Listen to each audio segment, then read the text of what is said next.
Oh, um, I was asked to give an example by a friend of how much have British goods really increased in terms of price around here in the EU, or at least in Portugal. Okay, let's be clear about it, because this is the example that I'm using. Now,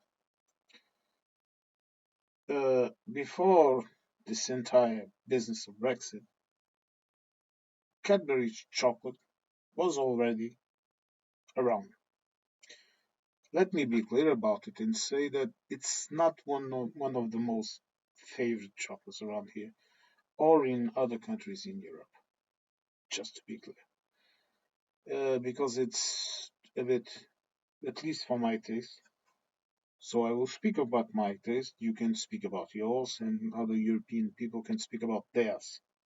But the fact is that most of us Europeans, in the continent at least, uh, when we buy chocolate, we are looking for the chocolate taste. You know, the good chocolate. We are not looking for some sugary snack. If we want to have a sugary snack, we have a sugary snack. If we want chocolate, we look for chocolate, something that tastes as chocolate. That is one of the reasons why dark chocolate is so popular in Europe. Mhm. Okay, this is just a side, but nonetheless, you would see Cadbury's right next to the national brands such as Regina, which is the most important, and other stuff alongside the chocolates that you can find in Lidl, for example, the Belgian, the German, the Swiss, of course. Nestle is one of the most popular. Nestle, Milka, all of that. And the prices were more or less equivalent, meaning that I will give you the example of some chocolate that I still buy today because I like it. Well, and it's the how it is those little bars of Nestle chocolate, milk chocolate. No, I love this stuff, and that is around. I don't know. Around, right now, the type of ones that I buy, the dark chocolate ones, they are in the vicinity of €1 to €1.50. Okay, and then the other one, the one that I'm my favorite, that is my favorite of them all, which is the Regina bars, small bars, but very good, of dark chocolate that are under €1. They are 99 cents still. They're excellent. If you ever come to Portugal and you see them, buy them. Because if you are a person that likes chocolate like me, I appreciate a good chocolate, good coffee, a good tea. So my favorite, if you want, let's just get it over with. My favorite tea brand is Tetley. Okay, Twinings is also good when you speak of England, and then there's some good brands around here too. But as I was saying, Cadbury chocolate was more or less the same price, meaning there wasn't that much of a difference. It was always a bit more expensive, always. But even if it stayed in the shelves for a long time, it got sold because the chocolate is still not bad, okay, and it was not bad. But now I went to a supermarket, meaning not some big supermarket, you know, corner shop type of thing. Those supermarkets that are a bit larger, but they are essentially neighborhood supermarkets.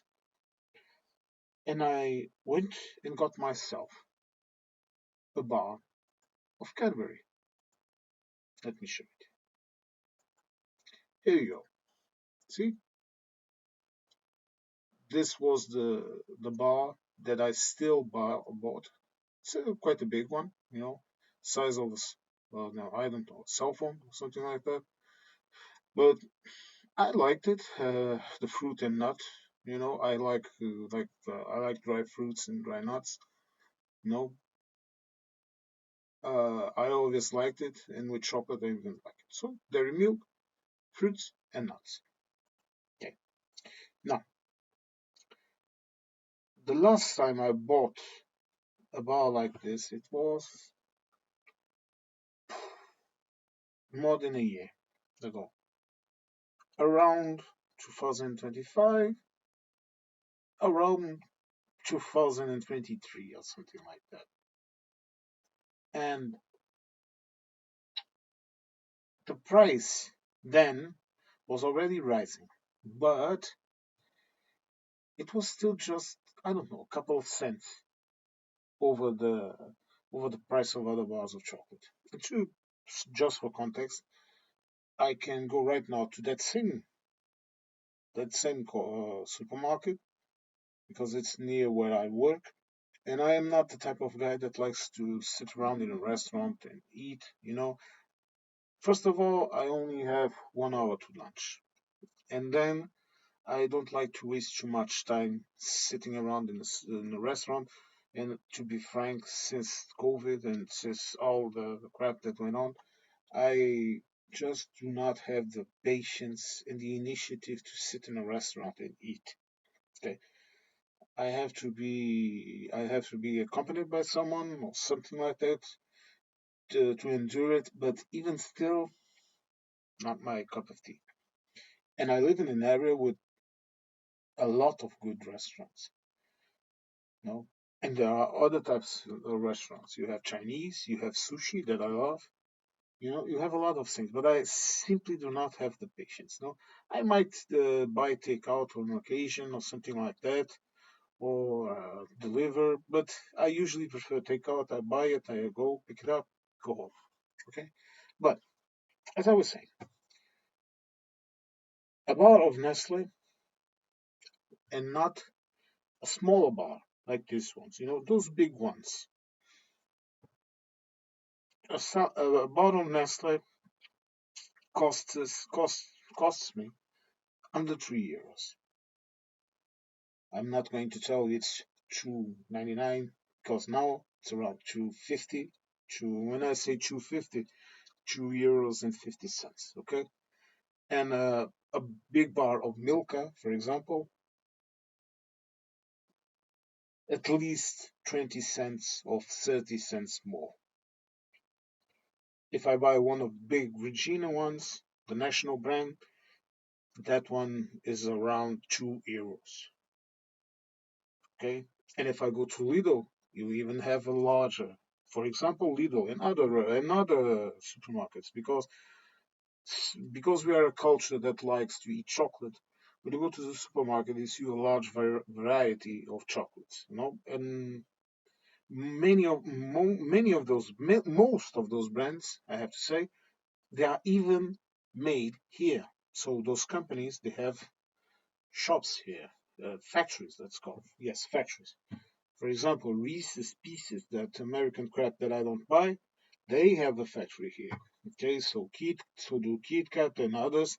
They have factories here, or they have companies here, local companies that produce the chocolate here, and because all chocolate has to be produced under national rules and EU rules, of course, or else you would not be able. So to be clear about it, okay, whatever Cadbury sells here, it's perfectly safe in terms of EU regulations. Okay, let's get that out of the way. We should not even think about it and ostracize a company because of that. My problem with American products is American policies and the way they are behaving towards us, their allies. So I have consciously decided to boycott any American products I can. Okay, that includes colas, that includes chocolate, that includes everything except YouTube. It's the only one I still have not. YouTube and Gmail is the only thing from American companies that I still have not boycotted. Well, continue. But I was seeing you are seeing the range of prices. Under €3 always. And let me remind you that this bar of chocolate This one that I bought, this is not the largest one. The largest one is about, I don't know, about plus half of this, or no, or even twice. So this is we call it the medium bar. You have the really small ones, just with one roll of chocolate, and then you have the largest ones. This is in the medium range. And let me remind you also that the bars that I was talking about right now, Milka, Nestle, Regina, the national one, these are the big ones, okay? Not those little ones. These are the big bars. And then there's still that maxi size, but all of those bars are in the under a little under €4 or a little above €4 price. The really extra large ones. But I'm talking about bars of chocolate that are much bigger than this one. And sorry to say this, but I have to tell you, and I will be referring to my particular taste, better chocolate, uh, a much larger content of cocoa. Hmm? Most of them, even the milk chocolate one, around half the contents. And if you go for Regina, for example, it goes up to 80% chocolate. And there is even some varies, just like in the Belgium and the German chocolates and the other Swiss chocolates like Rose and whatever, that those are about almost 90% chocolate, 89, 90. Okay, this is also important because this means chocolate bar of those brands that I spoke of has a larger content of chocolate, of cocoa butter, you know? Okay, so this bar, remember this is a medium bar, not a large one. And take a wild guess how much this bar cost.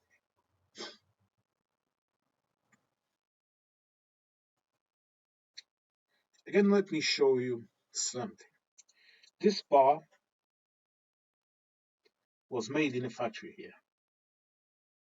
Okay? Most chocolate here is made locally. Either a company, a food production company that is sourced to produce the product or whatever, or either here or in Spain. Okay, you have some imported ones, sorry, like the most of the Belgium, except one or two brands. Some of the Nestle, because they have a large output of chocolate, you know. But most of it is done right here, just like any beverage, just like the colas, the American colas, those Reese's Pieces and all of that. That is all sourced locally because since they have to produce under our rules. It's much better and cost effective to have the places of business installed directly in the country. And having Spain next door, of course, Spain has a larger market, you know. They're about 3 times in terms of population from Portugal. So they produce more.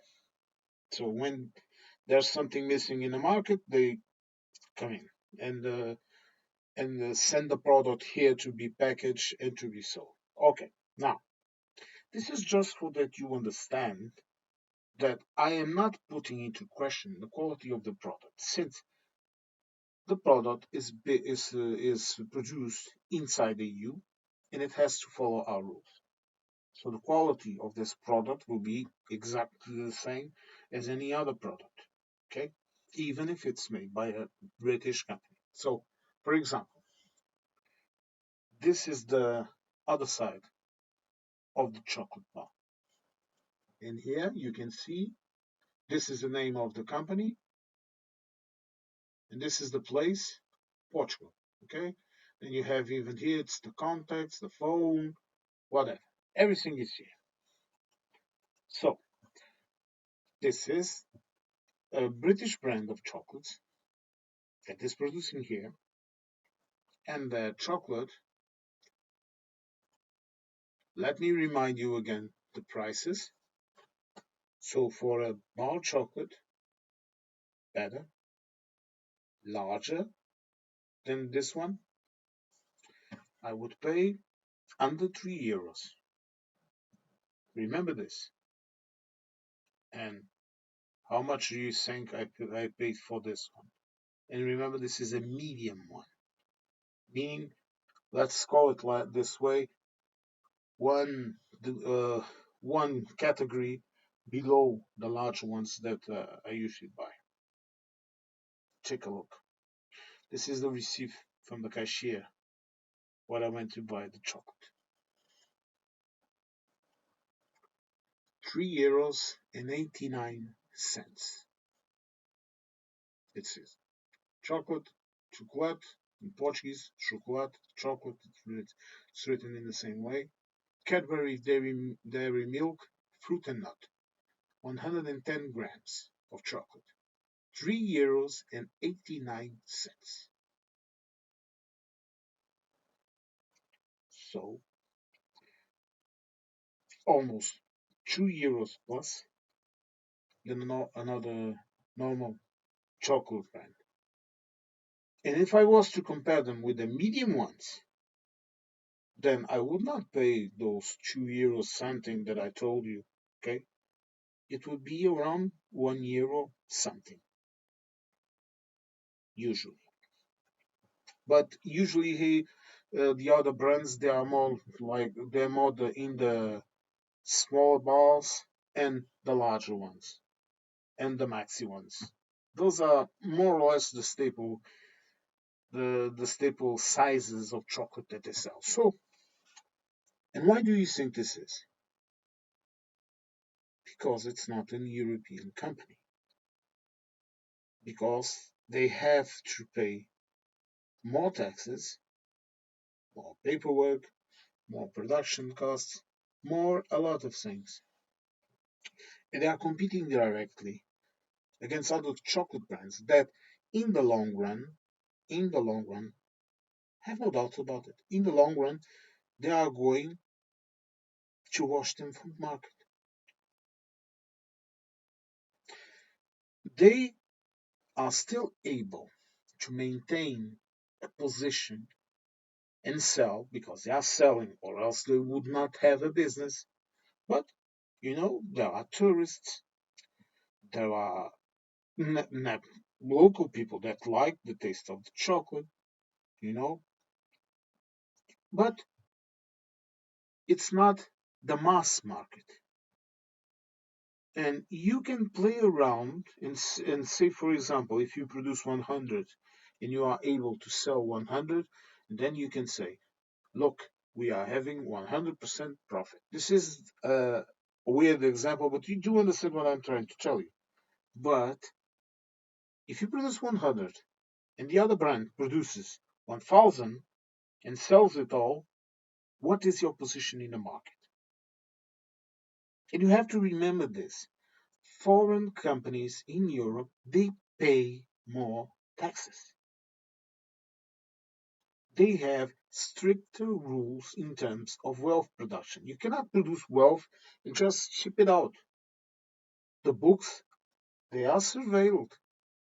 If you do that, it won't last long. Now, you cannot get away with things like in the US, the UK, and also the USA, to have large profits but declare them as non-profits and then not paying taxes. No, businesses here have to have profit in order to work, to function. This is the reason why I'm telling you. This does not mean that they do not sell here or that they are just they are failing and going away. No, not at all. If they are still selling, this means they still have enough profits to do so. But what you have to understand is that this happened to each and every product of the UK around here. And this is just Portugal. That is not even one of those countries that sells a lot to the UK. We mostly export to the UK. There's another example here in my ticket that I'm going to show you. Salmão fumado, smoked salmon. Okay, this is the brand. It's a Portuguese brand. Okay, Portuguese Spanish brand, but I think it's Portuguese. 100 grams, 4.29. Uh, okay, this is another of those reasons why Scottish smoked salmon was practically eliminated from the market. What we have right now is the oddest thing of Irish companies importing buying Scottish salmon, bring it to Ireland, brand it. They are honest. They call it Scottish smoked salmon, and then they sell it here. But they are not selling it as coming, meaning the money from that the smoked salmon is not going to UK. They are buying it from a producer in Scotland. Well, it's being prepared, it's being packaged, it's being branded, it's being tested, whatever, all in Ireland, and then Ireland is exporting salmon to here. Ireland is exporting cheddar cheese, another traditional yes, sorry, British, excuse me, British products here. So it's like you have a farmer or whatever, dairy farmer, whatever, producing in the UK, and it has to produce according to EU rules. Then the Irish comes, the Irish or whoever, but in this case Ireland, because Ireland has that trade agreement with the UK, okay, that free area, whatever you call it, and it's that company that's making the profit. That profit is going into Ireland's GDP, into Ireland's tax, into Ireland's company value. That company that is buying and selling here, they are making the money, and they can do it.